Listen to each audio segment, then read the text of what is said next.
Hello everyone. सो ये class 4 है हमारे चैप्टर 1 की और मोस्ट प्रोबेबली हमारी आखिरी क्लास होगी इस चैप्टर की। हम ट्राई करेंगे वाइंड अप करने का ये चैप्टर इस क्लास में।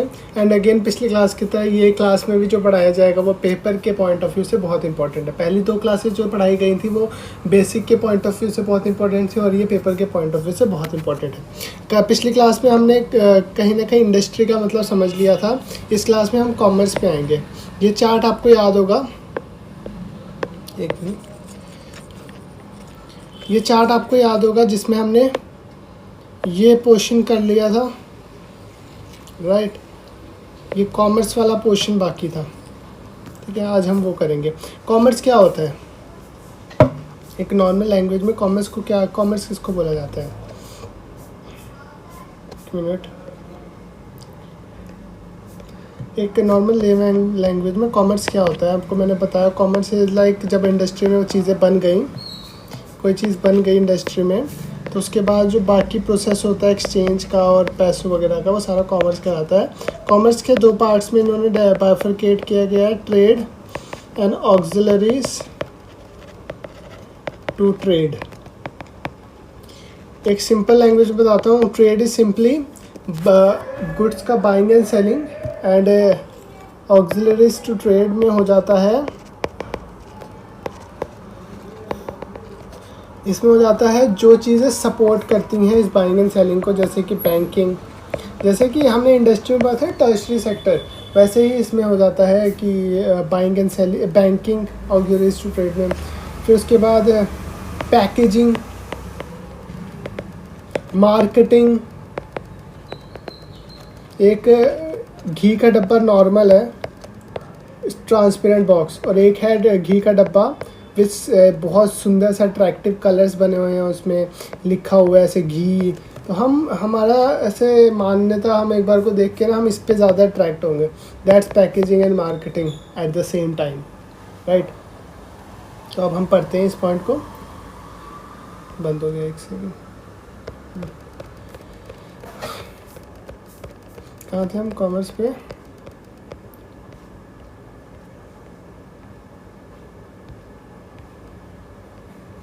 ठीक है, कॉमर्स पे आ चुके हैं हम,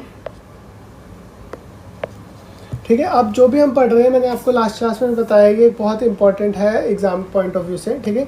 कॉमर्स इंक्लूड्स, हमने जैसा पढ़ाया, trade and auxiliaries to trade, जो कि यहाँ लिखा है trade and auxiliaries to trade. Buying and selling of goods is termed as trade, जो मैंने आपको पढ़ाया, buying and selling of goods is trade. Trade है buying and selling of goods. While but there are lot of activities that are required to facilitate. मैं क्यों बोलता हूँ तुम्हें कि जो मैं बोल रहा हूँ इंग्लिश में उसको सुनो, तुम्हारी लिसनिंग हैबिट बेटर होगी धीरे धीरे, तुम आगे चल के तुम्हें बहुत हेल्प करेगी। चाहे तुम कॉर्पोरेट में जाओ, चाहे तुम एडवोकेट बनो, चाहे तुम सीए बनो, तुम्हारी लिसनिंग हैबिट, तुम्हारा इंग्लिश को समझने का तरीका बहुत ज़रूरी होगा। इसलिए मैं जो इंग्लिश में बोलता हूँ उसको ऐसे सुनने का ट्राई किया करो। इससे ये भी होगा कि तुम्हारा एक बार को तुम फ़ोन पर जब कोई वीडियो देखते हैं इधर उधर हो जाते हैं, तो इसलिए थोड़ा तुम अटेंटिव रहो, सुनना। But there are a lot of activities that are required to facilitate the purchase and sale. मतलब बहुत सी एक्टिविटीज़ लगती हैं ट्रेड को सक्सेसफुल बनाने में। They are called auxiliaries to trade. समझ गए? जो मैंने अभी आपको यहाँ पे समझाया, क्या समझाया मैंने, कि ये ट्रेड है buying and selling, and auxiliaries to trade है जो कि उसको सपोर्ट करता है, बहुत सारी चीज़ें जो हेल्प करती हैं ट्रेड को सफल बनाने में। That is auxiliaries to trade. जैसे कि बैंकिंग में आप पैसा क्रेडिट पे दे रहे हैं, अपना पैसा वहाँ रख रहे हैं। दूसरा पैकेजिंग, मार्केटिंग, बहुत सारी चीज़ें हो जाती हैं। इंफ्रास्ट्रक्चर, आपका ट्रांसपोर्टेशन, ये सारी ऑक्सिलरीज टू ट्रेड हो गई, ठीक है। इसके बाद हम आगे बढ़ते हैं। आई होप यहाँ तक समझ आ रहा होगा। देखो, transport, banking, insurance, communication, advertisement, packaging, warehousing, ये सारा इसका पार्ट हो गया। इसके बाद हम पढ़ रहे हैं commerce therefore includes both buying and selling of good, that is trade, as well as auxiliaries such as transport, banking etcetera. समझ गए आप? जो अभी तक हम बार बार एक ही चीज़ रिपीट किए जा रहे हैं, आई होप अब तो आपको क्लियर हो जानी चाहिए, ठीक है। ये रीड कर लेना खुद पार्ट, इतना कुछ है नहीं, बस एक बार रीड करोगे आपकी इंग्लिश में हेल्प होगी।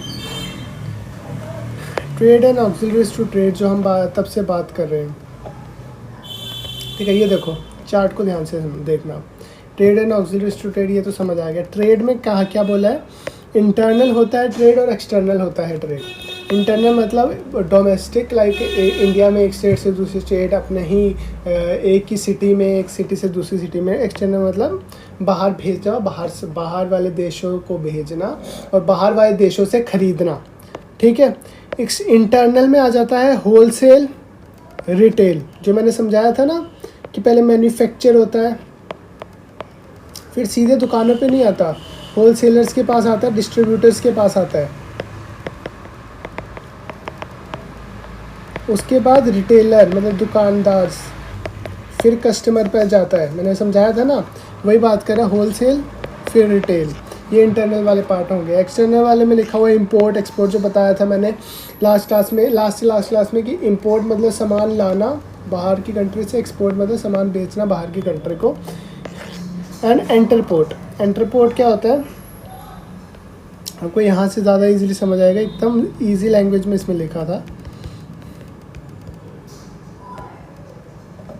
A port, city or other center to which goods are brought for import and export। मतलब कि जैसे ये इंडिया है, यहाँ पे एक कोलकाता वाली जगह है, एक ये बहुत बड़ा एक हब है जहाँ पे शिप्स आती हैं बाहर से सामान लेके, शिप जाती हैं बाहर से सामान लेके। यहाँ पे मुंबई है, शिप आती है बाहर से सामान लेके। उसके बाद यहाँ पे IGI एयरपोर्ट है, यहाँ से यहाँ पे फ़्लाइट्स आती हैं सामान लेके, फ़्लाइट्स सामान ले जाती हैं। ये सब क्या हुआ, ये हुआ एंटरपोर्ट, मतलब वो पोर्ट्स जो हेल्प करते हैं इस इंपोर्ट एक्सपोर्ट में, ठीक है। बंद क्यों जा रहा बार बार, समझ ला।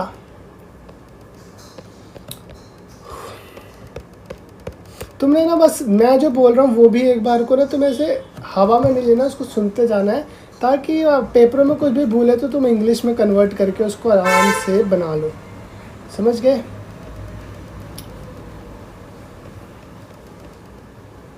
कहाँ थे हम? यहाँ थे, ऑक्सिलरी स्टूडेंट। एक्सटर्नल में आ गया, sorry, import export and entrepot. अब आ गया ऑक्सिलरी टू ट्रेड, जो मैंने पढ़ाया, transportation, warehousing, insurance, banking, advertisement, जो कि सारा सपोर्ट करता है हमारे ट्रेड को जो चीज़ सपोर्ट करती है टर्शरी सेक्टर, वो आ जाती है ऑक्सिलरी टू ट्रेड में, ठीक है। यहाँ पे ऑक्सिलरी टू ट्रेड कौन कौन सी होती है, पेपर में आ सकता है। ऑक्सिलरी टू ट्रेड क्या होती है, जो मैंने बोला इंग्लिश में बना लेना, या एक दो लाइनें इसमें से चेपना, इसमें हाईलाइट कर देना और खुद लिख लेना, वहाँ पर याद रख लेना, हर एक पार्ट के कुछ लाइनें याद रख लेना जो इंट्रोडक्शन में डाल सको। और कौन कौन से होते हैं, ट्रांसपोर्ट एंड कम्युनिकेशन, जो मैंने बताया कि ट्रांसपोर्टेशन, जो एक जगह से दूसरी जगह हम रॉ मटेरियल्स लाते हैं मैन्युफैक्चरिंग के लिए, फिर मैन्युफैक्चरिंग से लेकर जाते हैं उसको होलसेल से रिटेल, ये सारी चीज़ें किसी ट्रक के द्वारा होती है, इंफ्रास्ट्रक्चर के द्वारा होती है, वो हो गया ट्रांसपोर्टेशन एंड कम्युनिकेशन। उसके अलावा हो गया banking and finance. Banking and finance क्या हुआ, अब ज़रूरी नहीं है कि सब कुछ कैश पे ही हो, कुछ क्रेडिट पे भी चीज़ हो सकती है, कभी कभी लोन की ज़रूरत पड़ेगी, बैंक आपको हेल्प करेगा, फाइनेंस करेगा। दूसरा क्या, कैश जहाँ जमा करना हो अपने हाथ में लेके तो घूम नहीं सकते, उसको बैंक में जमा करोगे, तो बैंकिंग एंड फाइनेंस एक अलग चीज़ हो गई। उसके बाद इंश्योरेंस, जहाँ हम, मेरी बात ध्यान से देखो, ये है मेरे सामने एक बैठा है विवेक सुन, तू बैठा हुआ है, तू काम करता है मान ले बॉल्स बनाने का, क्रिकेट वाली बॉल्स बनाने का तू काम करता है, ठीक है।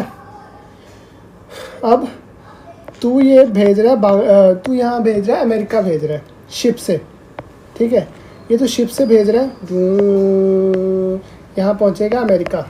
ऐसा भी हो सकता है ना, नीचे बीच में आ जाए पायरेट्स ऑफ कैरेबियन, पायरेट्स आ जाए, शिप डैमेज हो जाए, शिप के बॉल्स वो खरीद लेके भाग जाए, ये क्या हुआ, नुकसान हो गया। अब किसका, अब देखा जाएगा कि वो जो अमेरिका में पार्टी बैठी है खरीदने वाली, उसका नुकसान है, विवेक का नुकसान है।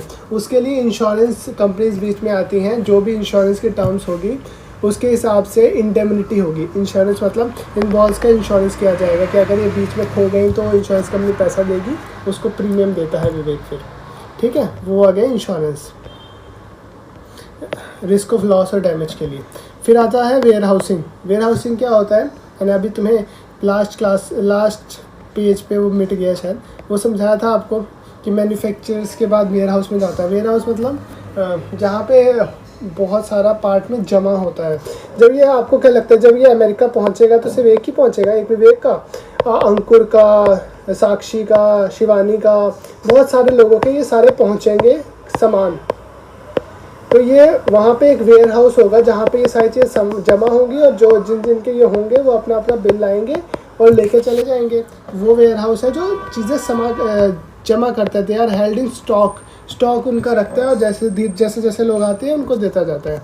Advertising and public relations, marketing, जो मैंने बोला ना, टीवी पे आपने देखा होगा, सोशल मीडिया, इंस्टाग्राम पे आजकल आपने देखा होगा, हर जगह प्रोडक्ट्स का वो मार्केटिंग हो रही है। जैसे ये पानी की बोतल है, सेलो की है, कहाँ गई पानी की बोतल, ये वाली सेलो की नहीं है, ये वाली पानी की बोतल जैसे सेलो की है।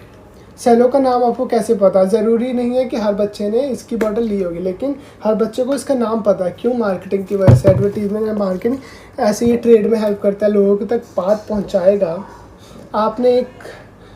मान लो आपने एक पीनट बटर की कंपनी स्टार्ट की, वो पीनट बटर आपकी अच्छी है, सच में अच्छी है, लेकिन उसको अच्छाई का करोगे क्या अगर लोगों को पता ही नहीं आपके पीनट बटर आते भी हैं? People don't even know you exist brother. तो उसके लिए एडवर्टाइजमेंट्स एंड पब्लिक रिलेशंस एक ऑक्सिलरीज टू ट्रेड की तरह काम करता है टर्शियरी सेक्टर में। यही 5 पॉइंट है, याद रखना। कौन कौन से? ट्रांसपोर्ट एंड कम्युनिकेशन, क्या है? Transport and communication, banking and finance, insurance, warehousing, और लास्ट कौन सा था? Advertisement.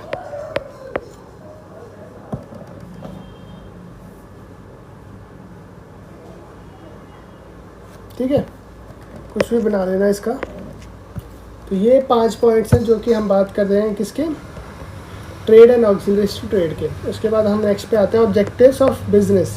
What are objectives of business? Again from exam point of view बहुत इंपॉर्टेंट क्वेश्चन है ये। ऑब्जेक्टिव्स ऑफ बिजनेस क्या होता है? ऑब्जेक्टिव क्या होता है? जिसकी वजह से हम कोई चीज़ स्टार्ट करते हैं। बिजनेस का ऑब्जेक्टिव आप सबको पता है, प्रॉफिट होता है, लेकिन उसके अलावा भी क्या कोई ऑब्जेक्टिव होता है बिजनेस का? वो चीज़ यहाँ पे एक्सप्लेन की गई है। ठीक है, हम यहाँ पे चलेंगे यहाँ सीधे। Objectives are needed in every area that influence. फिर से अगेन आपके लिसनिंग पावर के टेस्ट होगा, आपको आराम से सुनना है, मैं आराम से बोलता हूँ। Objectives are needed in every area that influences the survival and prosperity of business. कोई चीज़ का कुछ आपके पास ऑब्जेक्टिव होना चाहिए, तभी तो उस चीज़ में आप अपना मोटिवेशन डाल पाओगे। ऑब्जेक्टिव ही नहीं होगा, without a goal your life is nothing. वैसे ही ऑब्जेक्टिव के बिना कोई काम नहीं होता। Since a business has to balance a number of needs and goals. बहुत सारे गोल्स होते हैं शॉर्ट टर्म। पहले मैं ये जम्मू में अपना सेटअप बनाऊंगा, उसके बाद दिल्ली में बनाऊंगा, धीरे धीरे इंडिया कवर करूंगा। गोल्स, ऑब्जेक्टिव, बहुत सारी नीड्स होती हैं, गोल्स होती हैं। It requires multiple objectives. It can not follow only one objective and expect to achieve the excellence. कोई एक शॉर्ट टर्म ऑब्जेक्टिव से जम्मू का हो गया, सिर्फ एक शॉर्ट टर्म ऑब्जेक्टिव से तुम दुनिया तो नहीं जीत सकते ना, वही बात लिखी गई है। Objectives have to be specific in every area. ठीक है, some of these areas are prescribed as follows. Objective किस बिजनेस में किस एरिया के ऑब्जेक्टिव? ऐसे ओवरऑल ऑब्जेक्टिव प्रॉफिट है, लेकिन छोटे छोटे ऑब्जेक्टिव कौन कौन से होते हैं बिजनेस एरिया में, वो बात की गई है। सबसे पहले मार्केट स्टैंडिंग, कि मार्केट में आप लाए कहाँ करते हो। मान लो एक कंपनी है मैगी, वो नेस्ले की, वो बनाती है मैगी। हम लोग भाई वो नूडल्स हैं, हम उसको मैगी बुलाते हैं, क्यों? वो तो ब्रांड नेम है मैगी, लेकिन उन्होंने मार्केट स्टैंडिंग उनकी ऐसी है कि हम जाते हैं ना यिप्पी भी खरीदने, तो हम बोलते हैं मैगी है। This is called market standing. तो maintaining goodwill and reputation of one's business is a paramount to succeed and prosper. क्या बात है, ये आपने लाइन लिखनी है। मारो रटा, मारो रटा नहीं मारोगे, मैं आपको बताता हूँ। मैरिनेट क्या होता है? जैसे कुछ खाना बनाते हैं, उसको टेस्ट करने के लिए उसको थोड़ा जो भी समझ रहे हो ना, वो मैरिनेट करते हैं। मैरिनेटिंग गुडविल, गुडविल क्या होता है? ये अकाउंट्स में आप अच्छे से पढ़ोगे गुडविल होता क्या है। गुडविल होती है आपकी इमेज लोगों के सामने, मार्केट में आपकी इमेज। जब मैगी है, मैगी की गुडविल ऐसी है कि जिस दिन मैगी बंद होगी ना, लोग जाते हैं मैगी लेने। अगर कोई मान लो यूपी भी पड़ी होती, लोग कहते नहीं नहीं मैगी दो। क्यों? बिकॉज उसकी गुडविल ऐसी है। अगर नेस्ले आज कल को मैगी बेच भी दे, मैगी का ब्रांड बेच दे किसी और कंपनी को, दूसरी कंपनी मान लो 100 करोड़ में लेगी उसको, क्योंकि 100 करोड़ के मैगी के एसेट है मान लो, और 100 करोड़ में दूसरी कंपनी लेगी। नेस्ले पागल नहीं है, नेस्ले उससे 200 करोड़ लेगी। क्यों? कहेगी तुम जो अगले और 100 करोड़ किस चीज़ के? तो नेस्ले बोलेगी कि भाई अभी भी तो लोग तुमसे मैगी खरीदेंगे, उनको इतना नहीं पता चलेगा कि नेस्ले की है कि अब ये दूसरे ब्रांड की है। वो लोग तो खरीदेंगे इसलिए क्योंकि वो मैगी है। वो वर्ड जो गुडविल उसकी बनी हुई है ना, इमेज बनी हुई है माँ के सामने, उसकी कुछ वैल्यू होती है, तो गुडविल उसको बोलते हैं। तो maintaining goodwill and reputation of one's business is paramount to succeed and prosper. Goodwill को बढ़ाते जाना, maintaining goodwill and reputation. Reputation is in a way synonym to goodwill. Marinating goodwill and reputation of one's business is a paramount to success. समझ गए? Success एक का मूल मंत्र है गुडविल और रेपुटेशन बढ़ाना किसी भी बिजनेस के लिए। That is market standing, market में कहाँ लाइक करती है। इनोवेशन साथ साथ में मान लो कोई फ़ोन की कंपनी है, मान लो नोकिया है। नोकिया याद है, एक पहले टाइम पे नोकिया होती थी, आप जब बहुत छोटे हो गए तब एक नोकिया बहुत चलती थी, है ना।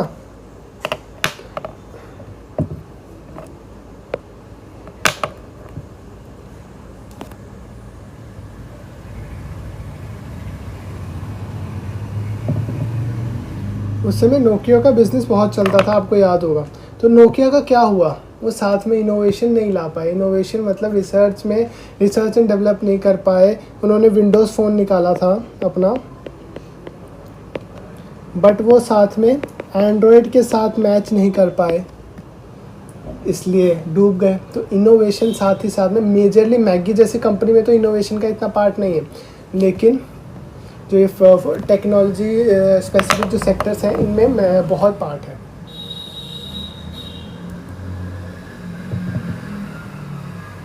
मैगी जैसी कंपनी में तो इतना पार्ट नहीं है, लेकिन जो टेक्नोलॉजी स्पेसिफिक सेक्टर्स हैं इसमें बहुत पार्ट है इस पर्टिकुलर इनोवेशन का। ठीक है। प्रोडक्टिविटी का मतलब हो गया, मेरी बात सुनना, ध्यान से सुनना। प्रोडक्टिविटी का मतलब हो गया, मान लो आपकी फैक्ट्री, आपकी मशीन 10 गुड्स बनाती है 25 रुपये में, 250 रुपये में। कोई नई मॉडर्न चीज़ लाया आप, वो मैं मॉडर्न मशीन लाए, वो 50 रुपये में उसने 10 बना लेती है। तो आपकी जो वैल्यू है प्रोडक्शन की, आप 250 रुपये में ना 5 गुना बना पाओगे। That is productivity. इनोवेशन के साथ साथ प्रोडक्टिविटी अपनी धीरे धीरे प्रोडक्टिविटी भी बढ़ानी है। Productivity is ascending by value of output with the value of input जितना लगा रहे हो, अगर 50 रुपये में कोई चीज़ हो सकती है उसको 250 क्यों लगाओगे, राइट। तो प्रोडक्टिविटी भी बढ़ानी है अपनी साथ साथ में।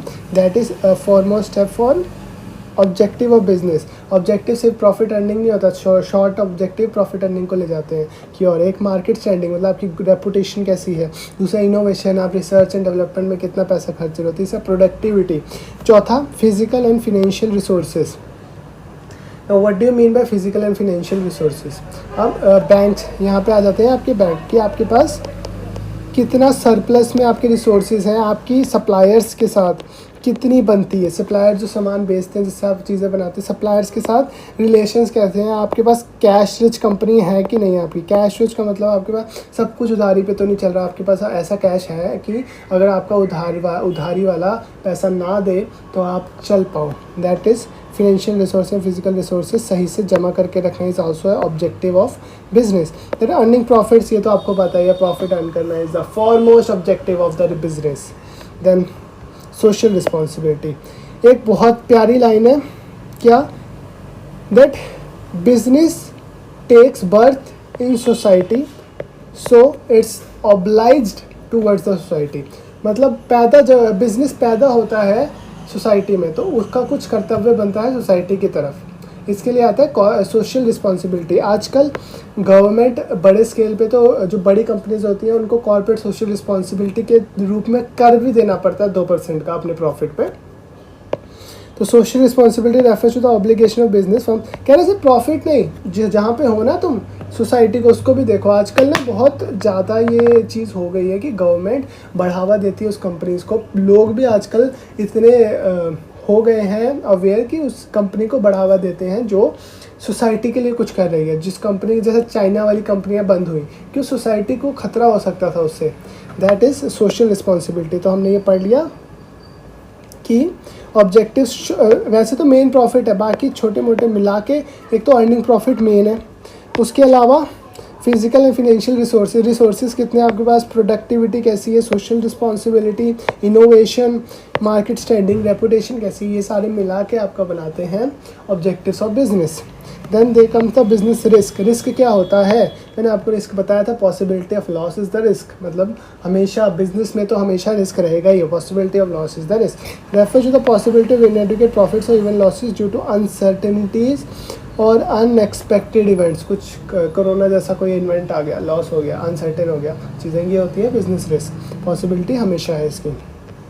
एग्जाम्पल पढ़ लेना खुद से। कह रहा है business enterprise constantly face 2 types of risk, speculative risk and pure risk. ये क्या होता है speculative risk and pure risk? देखो बेटा, स्पेक्यूलेटिव, प्योर। देखो एक नाम है प्योर रिस्क है। मान लो आपके 1 करोड़ की आपके पास भूसा पड़ा है गाय को खिलाने के लिए, आपको पता है उसमें से 10% तो खराब हर साल ही होता है। That is pure risk. ठीक है। स्पेक्यूलेटिव रिस्क इज, मान लो आपने इंपोर्ट किया कोई सामान, आपने किया, मान लो 80 रुपये का $1 चल रहा था उस समय। ठीक है, 80 रुपये का $1 चल रहा था उस समय, तो आपने उसको $10 में इंपोर्ट किया।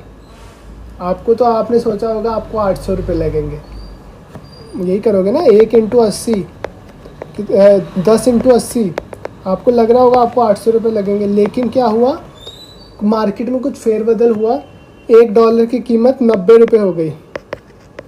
अब आपको लग कितने रहे? 900 रुपये। 100 रुपये का तो खड़े खड़े लॉस हो गया आपको, बिना पता चला भी, पता भी नहीं चला आपको। That is speculative loss. ठीक है। स्पेक्यूलेशन का मतलब ही होता है जो चेंज होता रहे। हम इसको पढ़ते हैं एक बार। Speculative risk involve both the possibility of gain as well as loss. मतलब सर आपने तो बताया कि बाहर से मैं, देखो स्पेक्यूलेशन का मतलब होता है जो बढ़ भी सके कम भी हो सके। अभी इसी यहीं पे एग्जांपल ले लो, मैंने एग्जांपल दी थी आपको, राइट? एक सेकेंड, अच्छा सा कलर लेने में, अच्छा तो नहीं है, ठीक है। 80 रुपये से 90 रुपये हो गया, पॉसिबिलिटी आपका सीधे 100 रुपये का नुकसान हो गया। यही बताओ, अगर मान लो इंडिया बहुत कुछ कर लेती, कुछ मार्केट में ऐसा फेरबदल होता कि $1 की कीमत 70 रुपये हो जाती, आपको 100 रुपये का प्रॉफिट हो जाता। ये भी तो स्पेक्यूलेशन हुआ। स्पेक्यूलेशन का मतलब है कि बहुत ज़्यादा मार्केट के हिसाब से पैसों में, प्राइस में फेरबदल आना इज़ स्पेक्यूलेशन, जो बहुत रिजिड ना हो, फ्लेक्सिबल हो। That speculation. जुआ भी बोल सकते हो आप समझने के लिए। Speculative risk arise due to change in the market condition, जो मैंने आपको बोला, बार बार वर्ड बोला, मार्केट कंडीशन में चेंज आना। That is speculative risk arise due to change in the market condition, right? मैंने आपको यही समझाया। Including fluctuations in demand and supply, changes in prices, changes in fashion. मतलब देखो, टेस्ट ऑफ कस्टमर्स, लाइक एक छपरी सा ट्रेंड चला है, कोई पैंट एकदम नैरो पहननी है, टाइट वाली पैंट पहननी है, तभी 2 महीने बाद ये एक दुकानदार ने सारी नैरो पैंट्स मंगा ली। उसके बाद ट्रेंड चेंज हो गया 2 महीने में, अब चल रही है खुली पैंटें चाहिए, अब उसका सारा माल ख़राब हो गया। That is due to change in the customer preference, customer taste. ठीक है, वही बात है। Favourable market condition are likely to gain, unfavourable likely to loss. Like 80 से 90 हुआ तो लॉस हो गया था, 80 से 70 हुआ तो गेन हो जाता है। अब pure risk involve only the possibility of loss और नो लॉस। यहाँ पर 10%, यहाँ क्या बोला था, या तो 10% का हो, 1 करोड़ का जो सामान पड़ा है, या तो 10% का लॉस होगा या तो ये नहीं होगा, दैट इज़ प्योर लॉस। ऐसा नहीं है, गेन भी हो सकता है।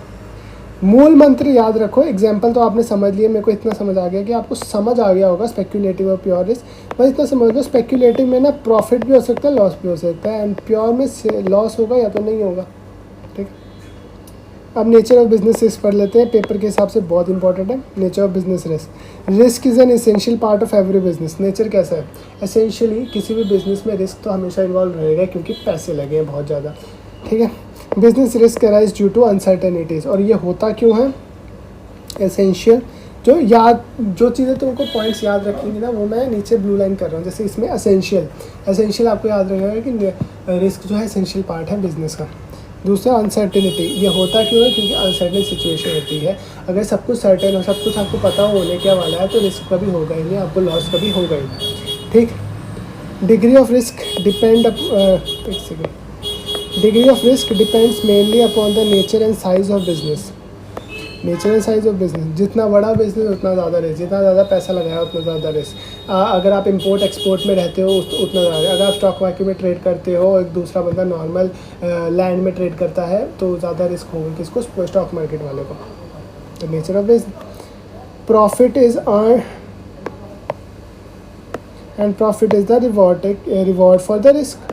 हर जगह प्रॉफिट और रिस्क लोग लेते क्यों है, प्रॉफिट के लिए। That is all about the nature of business risk. Nature क्या है, एक तो एसेंशियल पार्ट है, मेरी सुनो सब कुछ छोड़ो, एसेंशियल है, ज़रूरी पार्ट है बिजनेस के लिए। बिजनेस होगा तो रिस्क होगा, एसेंशियल पार्ट है। अनसर्टेन सिचुएशंस की वजह से होता है, कुछ पता नहीं होता क्या क्या होगा। प्रॉफिट इसका रिवॉर्ड है। एंड चौथा क्या था, ये डिपेंड करता है आपके बिजनेस पे, आपका बिजनेस किस तरह का। अगर आपका जुए का बिजनेस है, रिस्क तो ज़्यादा है ही ना ब्रो। अब आ गया कॉजेस ऑफ बिजनेस, क्यों होता है रिस्क। पहले नेचुरल कॉज क्या हो जाते हैं। मान लो आपने एक कंपनी खोली, कोरोना आ गया, नेचुरल कॉज था ना, काइंड ऑफ। लोग कहते हैं मैन मेड है, पर काइंड ऑफ नेचुरल था। मान लो आपने किसी जगह अपनी दुकान खोली, अर्थक्वेक आ गया और सब कुछ गिर गया, that's natural cause of risk. दूसरा human cause of risk. Human cause क्या हो सकता है, मान लो आपने एक बंदा छोटू रखा, उसने कुछ डिसऑनेस्टी करके आपका सारा पैसा हड़प कुछ गल्ला लेके भाग गया, आपकी सारी इन्फॉर्मेशन लीक कर दी, बहुत बर्बाद कर दिया आपको, that is human loss. That is because of unexpected event like dishonesty, वही छोटू डिसऑनेस्टी, केयरलेसनेस, आपकी तरफ से केयरलेसनेस हुई, negligence of employ, stoppage of work due to power failure, कुछ भी हो सकता है। राइट्स हो गए, राइट्स मतलब आपके जो मान लो अगर 500 एम्प्लॉय थे, 500 एम्प्लॉय कहते हैं कि हम सेटिस्फाइड नहीं है, उन्होंने दंगे कर दिए, आपकी मशीनें जला दी हैं, आपका हो गया human cause. Then economic cause, economic cause में हो गया, मान लो आपने एक दुकान खोली, वहाँ पे उसी को देखा देखी 8 लोगों ने दुकान खोल ली, और एकदम अमीर लोगों ने दुकान खोल ली, और उन्होंने अपना लॉस झेल के भी कंपटीशन, तुम्हारी दुकान हटाने के चक्कर में 50% ऑफ़र दे दिया, 60% के ऑफ़र दे दिए डिस्काउंट के। ये क्या हो गया, इकोनॉमिक लॉस हो गया तुम्हें, that is economic risk. Economic cause and other cause में क्या आता है, political, mechanical failures, bursting of boiler, fluctuations. मतलब जैसे मान लो मोदी गवर्नमेंट है, वो बहुत इंफ्रास्ट्रक्चर को बढ़ावा दे रही है। मान लो अभी चेंज होकर कांग्रेस गवर्नमेंट आई, वो बोले नहीं अभी जितने ब्रिज बने हैं इससे ज़्यादा हमें नहीं बनाने। इससे क्या होगा, कंस्ट्रक्शन कंपनी को लॉस हो गया, अनएक्सपेक्टेड था ये हो गया पॉलिटिकल फ्लक्चुएशन की वजह से, समझे। मैकेनिकल बॉयलर था आपका, फट गया, अपने आप फट गया, कोई नेचुरल कॉज नहीं था, अपने आप फट गया, लॉस हो गया। दीज आर, ये 4 टाइप के हैं, natural, human, economic and other cause. अब आ गया बेसिक फैक्टर क्या होते हैं जब आप एक बिजनेस स्टार्ट करें। बहुत इंपॉर्टेंट क्वेश्चन है पेपर के हिसाब से। Starting a business, basic factor क्या है आपके बिजनेस को स्टार्ट करने के लिए। बिजनेस को आपने इतना पढ़ लिया ना कि इंट्रोडक्शन में आपको ये सब पढ़ने की इतना आवश्यकता भी नहीं पड़ेगी। आपको इंट्रोडक्शन में बिजनेस को आप एक्सप्लेन कर दोगे, हर चीज़ एक्सप्लेन कर दोगे आप। अब आप बेसिक पॉइंट्स देखते हैं। Selection of type of business, कि आप कौन से टाइप ऑफ बिजनेस स्टार्ट करने वाले हो। The first thing to be decided by entrepreneur is the nature and type of business to be undertaken. He she will obviously like to enter in the branch of industry और commerce which has the possibility of greater amount of profits. आपको समझ नहीं आया होगा तो हम समझा देते हैं, हम बैठे किस लिए, इसलिए तो बैठे हैं।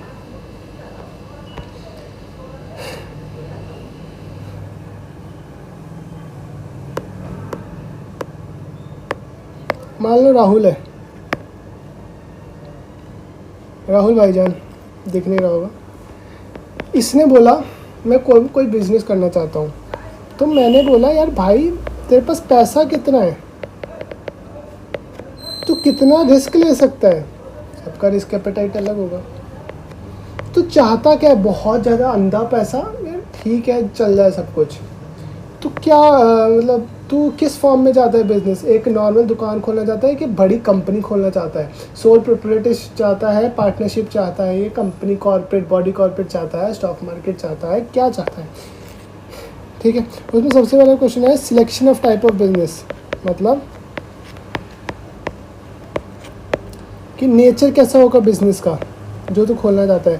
तो क्या चाहता है, बहुत रिस्की हो, और रिस्की मतलब जो प्रॉफिट भी हो जाए, स्पेकुलेटिव प्रॉफिट भी हो जा सकता है, लॉस भी हो ज़्यादा दे सकता है। तू चाहता है ये बहुत ज़्यादा रिस्की हो, या फिर तू कुछ और चाहता है, क्या चाहता है तू?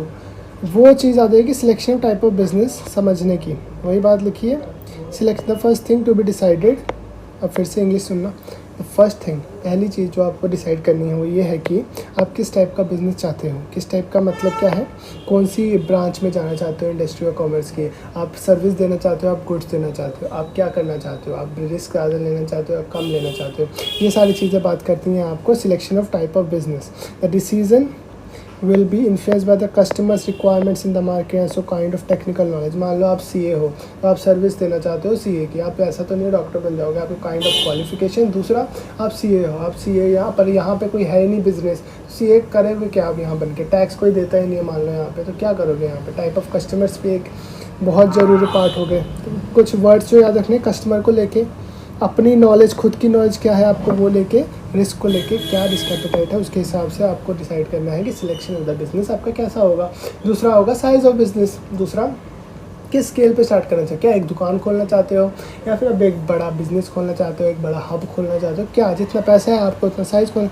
साइज ऑफ द फर्म और scale of its operation is important decision to be taken at the start of the business, whether the business is for MSME sector। MSME मतलब माइक्रो स्मॉल मीडियम एंटरप्राइज, मतलब छोटी company, थोड़ी उससे बड़ी, थोड़ी उससे बड़ी, लार्ज कंपनी। तो माइक्रो स्मॉल मतलब वर्ड से पता चल रहा है आपको, छोटी कंपनी जिसके अंडर आती है छोटी, या फिर लार्ज स्केल एंटरप्राइज खोलना चाहते हो। Whether it will operate for manufacturing और टर्शियरी सेक्टर, जो हमने पहले पढ़ा, या तो कुछ बनाना चाहते हो या उनको सपोर्ट करना चाहते हो। ठीक है, ओके।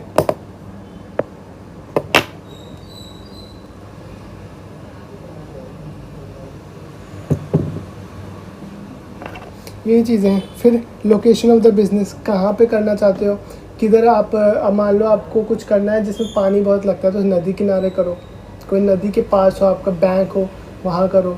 मान लो जहाँ पर आप गांव में जाके खोल लो कोई बड़ा सा मॉल, चलेगा कि नहीं चलेगा ज़्यादा। Location of the business decide करो। फाइनेंसिंग द प्रपोजिशन, कि कितना पैसा आपको ज़रूरत है, कहाँ कहाँ से लोगे, क्या आप अपने परिवार से उठा लोगे उतना काफ़ी है, या आपको बैंक से लोन लेना पड़ेगा, या फिर आपको कोई और तरीका पर्सनल प्राइवेट लोन्स लेने पड़ेंगे, क्या करना पड़ेगा आपको वो डिसाइड करना है। फिजिकल फैसिलिटीज़, क्या आपको कौन कौन सी मशीन्स लगेंगी, इक्विपमेंट लगेंगी, आपको क्या इंफ्रास्ट्रक्चर लगेगा उस चीज़ के लिए, आपको कितने प्लांट्स लगाने पड़ेंगे, ये सारी चीज़ें फिजिकल फैसिलिटी बताते हैं। कंपिटेंट एंड वर्कफोर्स, क्या आपको कितने लोगों की ज़रूरत पड़ेगी, मान लो आप हैंडीक्राफ्ट का बिजनेस स्टार्ट करो, आपको आर्टिस्ट की ज़रूरत पड़ेगी। ठीक है। Tax planning, tax planning has become unnecessary these days because there are number of tax laws in the country. आप तो सुन ही रहे हो निर्मला सीतारमन ताई ने क्या क्या कर रखा है आज की डेट में। तो टैक्स प्लानिंग भी करते हो, चलो कि कौन सी, मान लो कोई बिज़नेस है जिसमें टोबैको का बिज़नेस है, 100% टैक्स लगाया हुआ है भैया, तो तुम ऐसा काम करना चाहोगे जिसमें टैक्स तुम पे ज़्यादा लगे, ऐसा करना चाहो जो टैक्स लेस हो, जैसे कि एग्रीकल्चर के इनकम पे टैक्स नहीं लगता, वैसा काम करना चाहोगे। Launching the enterprise after the decision making, आप लॉन्च करो अपनी enterprise. This is what all about this factors, basic factors to start a business. आपको ये अंदर से रीड करना पड़ेगा, लेकिन पॉइंट्स आप समझ जाओ। Type of business, size, location, कहाँ कितना पैसा चाहिए, कहाँ से लाओगे पैसा, क्या मशीनरी चाहिए, क्या वर्कफोर्स चाहिए, कितना वर्कफोर्स चाहिए, स्किल्ड चाहिए, अनस्किल्ड चाहिए, टैक्स प्लानिंग के हिसाब से, और फिर लॉन्च कर देता हूँ enterprise. And this is all about the chapter first. ये था पहला चैप्टर। ठीक है, उसके बाद एक्सरसाइज की बात करें तो ये क्वेश्चंस हैं। आई वांट यू ऑल कि इसको, ये निकलेंगे उधर से ही जहाँ से मैंने पढ़ा। Why is business concerned as an economic activity, मैंने कितना समझाया आपको, right. State the different types of economic activity, state the meaning of business. ये सारे आपने आंसर लिखने हैं कम से कम 2 पेज के अपने का नोटबुक में, कम से कम 2 पेज के मैं बता रहा हूँ। मान लो 5 मार्क्स का अगर क्वेश्चन आ रहा है पेपर में, तो आपको कम से कम उसके अगर कोई पॉइंटर में लिख रहा है तो 10 पॉइंट लिखने हैं आपने, कम से कम तो 8-9 तो लिखने ही लिखने हैं, तभी मार्क्स बनेंगे। मैं बता रहा हूँ इंडिया है, इंडिया में ऐसे मार्क्स मिलते हैं लॉन्ग टर्म के। ये सारे क्वेश्चन तुमने कम से कम लिखने हैं 2-3 पेज के, ठीक है। And that's all from my side. अब करेंगे next chapter start. Okay, thank you.